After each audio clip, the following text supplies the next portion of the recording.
buhay natin dapat naka-align. Mismong sarili natin naka-align sa plano ng Diyos, sa kalooban ng Panginoon. Kasi sa ating paghingi ng tulong sa Panginoon, alam niya na ang kailangan natin. Yung hinihingi natin, yung provision ng Panginoon, guidance ng Panginoon, mararanasan natin yan. Pero dapat mahalaga pa rin yung sa pagkikare ng Panginoon sa atin, dapat yung puso natin, yung buhay natin naka-align sa purpose ng Panginoon. To advance His kingdom. Dahil ito ang gusto makita ng Panginoon na ang kanyang mga anak ay talagang umaayon para sa kanyang karya, sa pagpapalaganap ng kanyang karya.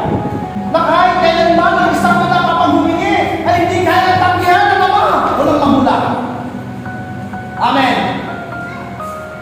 Dahil iniisip mo yung kalagayan ng mga anak.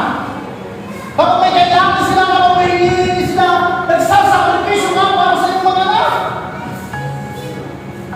Gumagawa ka ng paraan. Nagmamalasakit ka. Kahit isa may pamilya na nga sila, nagmamalasakit ka pa rin na magulang.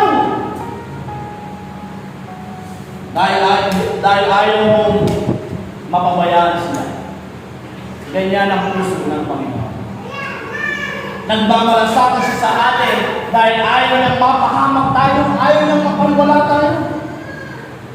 Sa bawat paghingi natin ng tulong sa Kanya, tiyak na yung kasagutan ng Panginoon ay mararanasan natin. Yung sinasabi niya to advance His kingdom. Walang ibang pwede magpalawak ng kanyang karya kundi ang kanyang mga anak. Amen. Hindi pwede yung mga diablo. Yung mismong mga anak niya. Yung mismong nakakalam ng kaharian ng Lord ang siyang dapat magpapalawak. Yan yung ating true identity. Na ikaw at ako ay anak ng Diyos. Amen?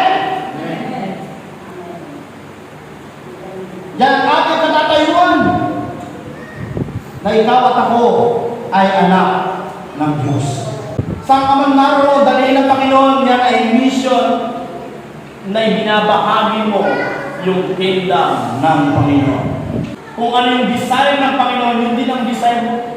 Sapagat ang ating Panginoon Jesus ay hindi makasarili.